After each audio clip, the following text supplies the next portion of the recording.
Hey Sugar Snaps, welcome to the Textile Indie YouTube channel. If you're new here, my name is Brittany. Today I'm combining natural dyeing and pine needle basketry to see what kind of results I can come up with.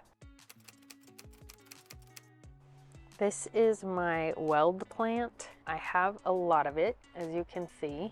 I decided to use this one because I have so much readily available, and two, this is a yellow dye, so it's going to be a bit lighter. I'm going to try the weld out to see if I can get a lighter pigment or a yellow pigment to show up on the pine needles. I get a lot of questions about natural dyeing in my classes, and if you can apply natural dyeing to pine needles and reed basketry. So I've been exploring the idea and figuring out ways to make that happen. So I've chosen a really light dye and a bit of a darker dye to kind of experiment and see if I can get two different results. Because pine needles already have a pigment to them, I am imagining that they aren't going to take the lighter dye, hopeful that they will absorb the somewhat darker or more pigmented dye. I've had the pine needles on the stove for about 4 hours on kind of a low temperature, and now I'm going to transfer them out of the pot and process the needles. After rinsing these off, I've decided that my first experiment is a failure. The color of the yellow doesn't show up, which I kind of expected. I just wanted to see if there was a chance, but I'm a little surprised that the color of the darker hue that I use, the cochineal, it usually applies rather vibrantly on fiber, even on rattan reed. So I was thinking I would get a good result on the pine needles, and it did look like I did initially, but as I rinsed these off, the color just washed away. So it was just the surface pigment that didn't dye to the core of the pine needle.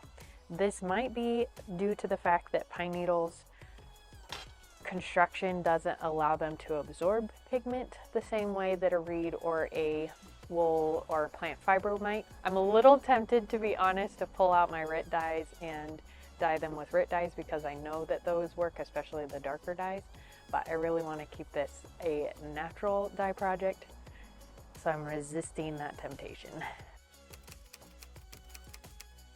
I prepped these pine needles a couple weeks ago, and they've been sitting in the fridge wrapped in a damp towel in this Ziploc bag. So I want to see if they're still good or if I have a moldy mess on my hands. Ooh, nice. I don't have a moldy mess on my hands, so we're good to go. The material I'm using for this project are ponderosa pine needles. There's a tree in our backyard that drops the needles regularly, and I usually harvest in the spring and the fall off the ground. These fell in this spring, and I've dried them out on the stem that they fell off with, because I find that if they dry off on this stem, then I can come in and break each one off more easily. When I do that fresh, it's a little bit more effort to try to get those off, and sometimes it breaks the bundles apart. I believe it's weaver's choice whether you leave the caps on your pine needles or not when you're weaving. I know that there are basket weavers that do, and some pine needle weavers that cut them off entirely so that they don't have to take them off. I usually, after soaking the pine needles, strip off the little cap so that I just have the nubbin. I don't cut it off because I like the pine needles to be in a little bunch, but everybody has a different way of doing it. Several weeks ago, I was going through our wood pile and I found a piece of wood that had some spalting in it, and I wanted to come up with something that I could make with that piece because it has just a beautiful texture.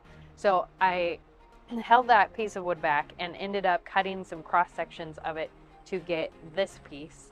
And I initially was thinking I wanted to cut it into more of a circle, but then decided to keep the natural shape. This was what the chunk of wood looked like, maintain this original shape and work around this structure to begin my basket with the, I think, end goal of making an oval basket.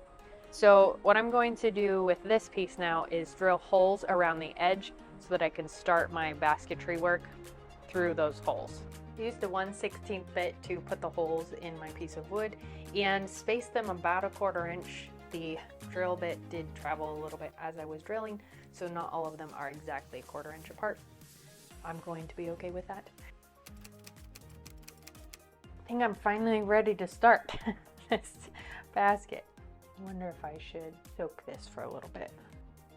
Seems pretty strong.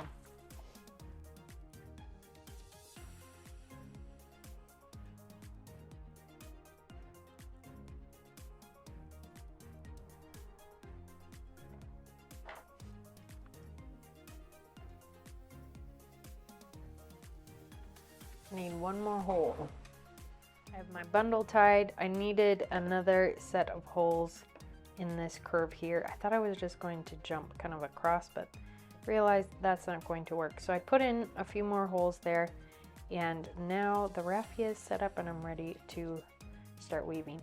I think my number 20 tapestry needle is going to be too small, but I'm going to try, because it's what I have currently. If not, I'm going to go digging in my sewing supplies.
I've done 4 rows around the wooden base, and I have a few observations, one of which is that my 1/4 inch wide drinking straw gauge, my makeshift gauge here, is a little bit small, so I think I'm going to try scrounging around for something a little bit bigger. I'm not going to take all of this out, but just shift to something a little bit bigger to continue with. I've been doing some wraps and stitching in basic whip stitch to get a spiral look in the bottom, and that's working fairly well.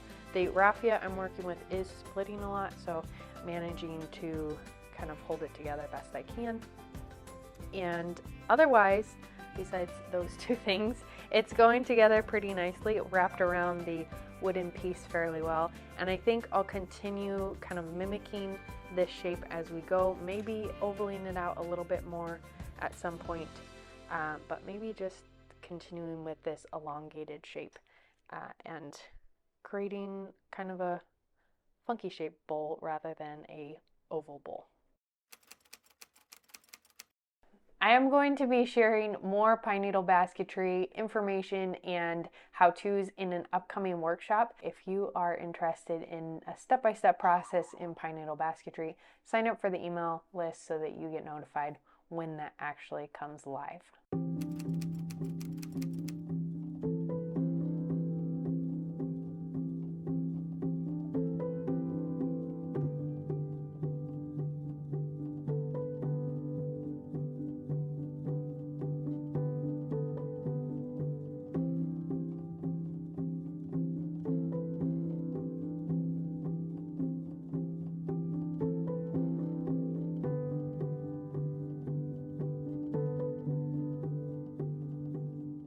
I have completed 7 rounds around the wooden base. I've gotten more of a rounded shape. It's still not quite oval, but I think I like that shape actually, so I'm going to continue with this.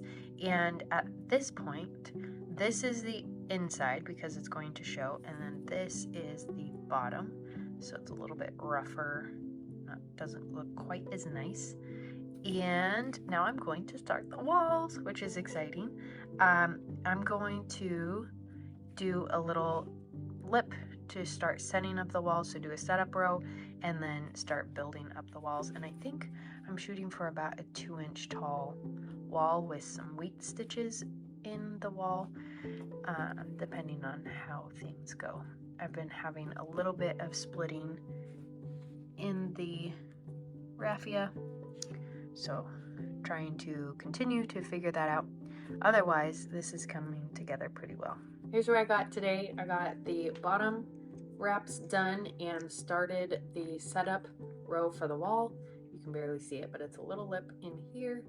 And now I'm going to take a break for the evening and pick this up again tomorrow to continue building the walls. But I'm really happy with the progress I've made so far, and I'm really liking how the wood looks in the center here. So super excited with progress so far. See you tomorrow. Yesterday when I rinsed off the pine needles, I was thinking that the dye had not adhered to the pine needles and was pretty bummed. And then I left the pot of needles to sit until today when I was going to use them.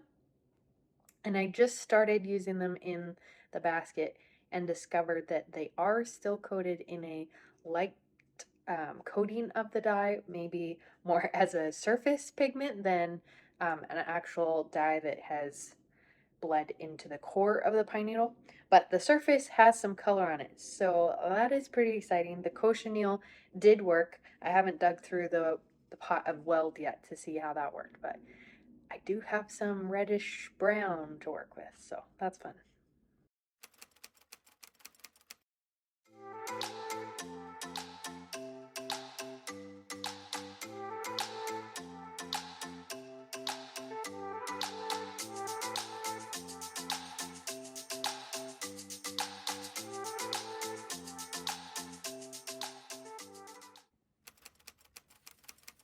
I'm teaching a pine needle basketry class today. We're going to go over the foundations of making the base and starting the stitching. So pretty basic, it's just a one-day workshop, but I'm all set up in here in the studio, ready to teach.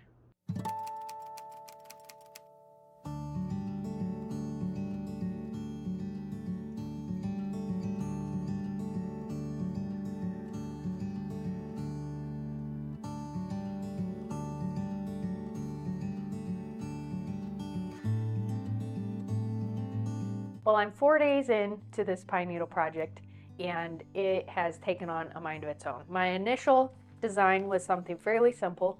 Here's my very rudimentary sketch. I wanted the wood piece in the center with some spirals around it, and then create an oval-shaped, straight-walled little biscuit basket type shape. And as I was stitching, the basket just kind of took on a form and shape and life of its own, and the result I have so far is more of an organic shape, and I've created this undulation in the body of the basket, so I have more curves, kind of like waves.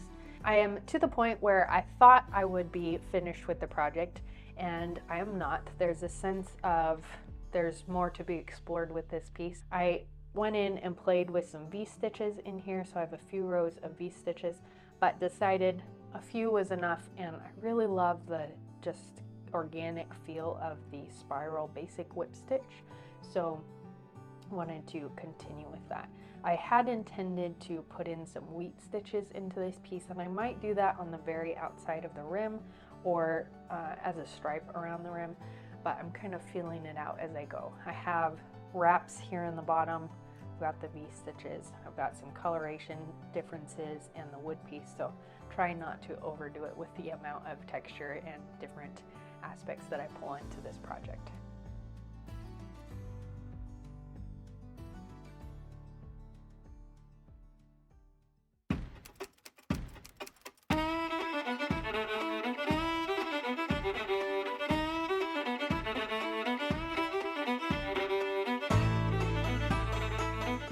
My basket is coated in beeswax. I got it all covered, so it's a little messy. I'm gonna put it in the oven at a really low heat and let all of this absorb.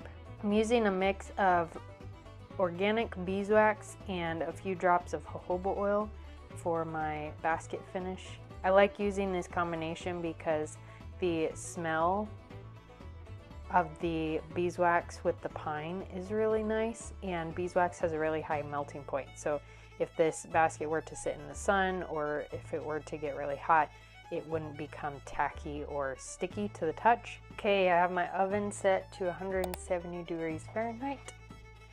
I'm gonna put this in here, turn on the light, and watch until the wax absorbs into the basket.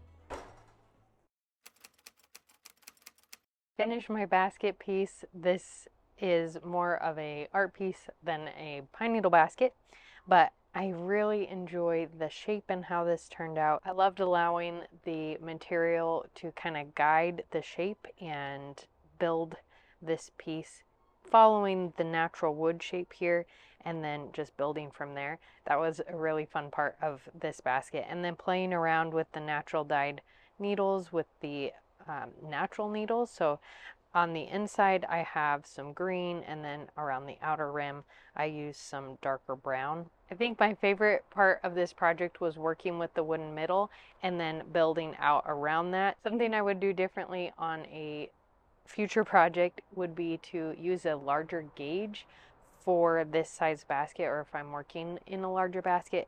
I chose the small gauge and it does look really nice, but it took a lot of times around to get the size that I was going for. So that would be something I would consider a little bit more in the future, is my gauge size.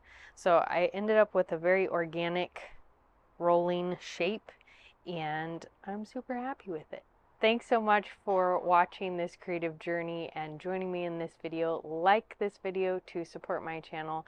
It really helps to share with others who might be interested in what I'm doing here, and keeps me being able to make these videos. Thanks so much for doing that. Until next time, happy making, and I will see you later. Bye.